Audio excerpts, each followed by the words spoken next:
speed, power, and problem-solving abilities. These behaviors keep our whales active and engaged.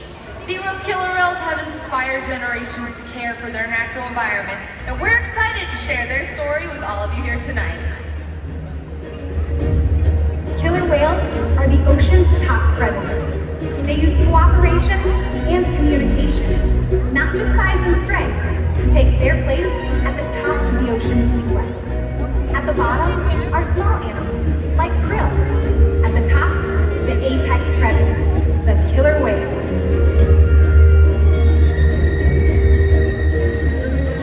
Killer whales are as big as a bus, faster than an Olympic swimmer, high-flying and powerful.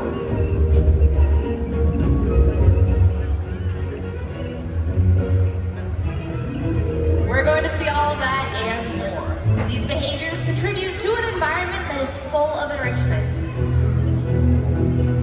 We spend days, weeks, months, years building relationships with our whales. This creates trust, and that allows us to do some amazing things.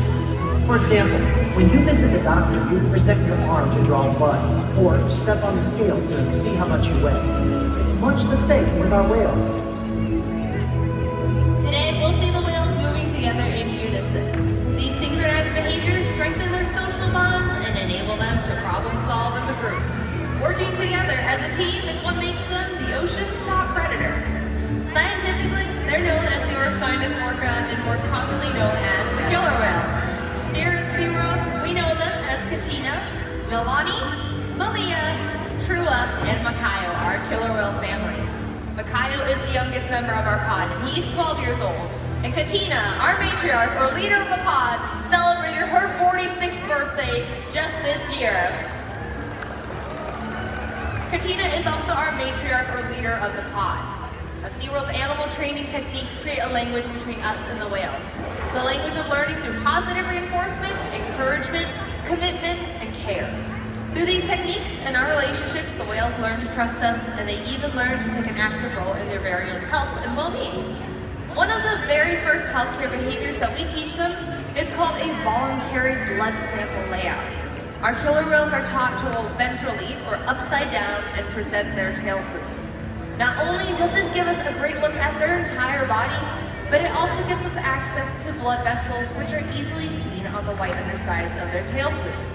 You'll see that behavior asked here in our slide out area by our 3 female killer whales.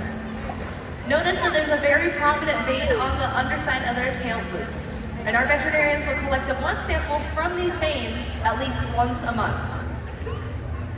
Now, killer whales are very sensitive animals when it comes to their skin being touched. They're very tactile animals. And so, you'll notice our trainers today giving them rub-downs all over their body, whether it's on their backs, their pectoral flippers, or even those very tail flukes.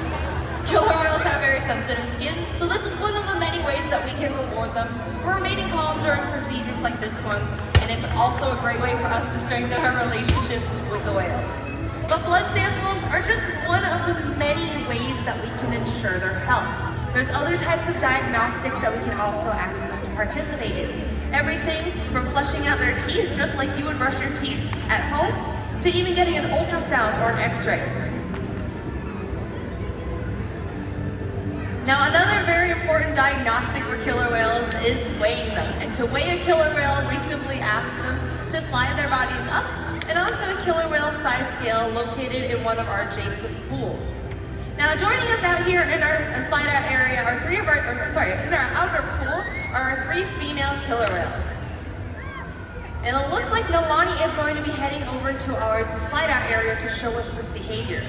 Now, when killer whales slide their bodies up, there's a portion of it from their dorsal fin down to their tail flukes that remains in the water. This is the powerhouse of the killer whale. It's called the peduncle, and it's very muscular and very, very heavy. With Nolani's peduncle still in the water, we wouldn't be weighing her completely. So to fix this, we simply ask her to lift her tail flukes up and out of the water. Training this posture enables us to ensure accuracy. So we know that our younger whales like Nolani are growing properly and our older whales are maintaining a healthy weight. And the care isn't just physical. Mental stimulation and play are vital, and we surprise and engage with our whales at every opportunity. Play is how killer whales teach their young to hunt. And for the adults, play is important too. It seems that they just enjoy having fun. Making time for play is an important part of life for killer whales, and for us. Hello everyone, I'm down here by the left side of the stadium. Killer whales love to play, and they learn a lot through mimicry and observational learning. From the moment they're born, they pick up necessary life skills by watching and playing, follow the leader with their mothers and other whales. And we're going to put that to the test today with Katina, Milani, Malia, and all of you guys. And joining me down here to be our leaders today is Kia and Buddy. And everyone on this side of the stadium is going to be our followers as well as our killer whale Katina. So the left side of the stadium, stand up for me because you guys are going to join in. And when on the count of 3, we're going to put 2 hands in the air and give a nice big wave. Everyone stand on up. Ready? Turn towards your whale now. Ready? 1, 2, 3. Big wave, everyone. And she's got it. Well done, everyone. And well done, Kia and Buddy. You guys did a great job. You can all take a seat again. You may have noticed that Katina was paying very close attention to you all. Killer whales are very curious animals. They're often seen spy hopping or jumping completely out of the water, just like we're going to be seeing at the stage with Milani. Now when we see this, what do you guys think? Should we give her a great big cheer? Alright, Milani's heading on down and up to show off that behavior.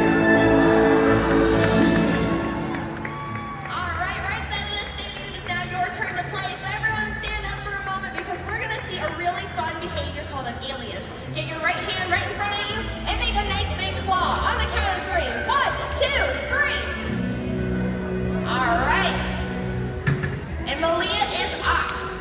Now killer whales are known for spy hopping and breaching and a number of other behaviors that makes their presence known. And usually with this comes a great big splash.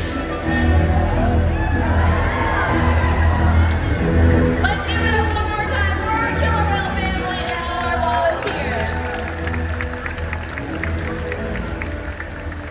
As you can see, killer whales are amazing athletes, and they eat several hundred pounds of food every single day. In the wild, their diets are dependent on where they live and the time of year. Unfortunately, overfishing, pollution, and other factors are having a serious impact on some killer whale populations. Killer whales are impressive animals, and it's pretty obvious why they're the top predator in the ocean. That means killer whales are invincible, right? Wrong.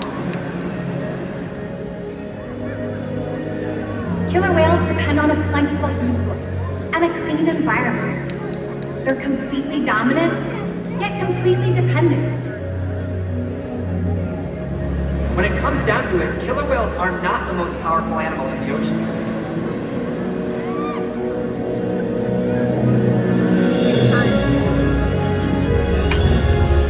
And there are simple things we all can do to make a difference. All it takes is one choice. One positive act. One ripple that can grow and grow. And change the world. Together, we've got this.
SeaWorld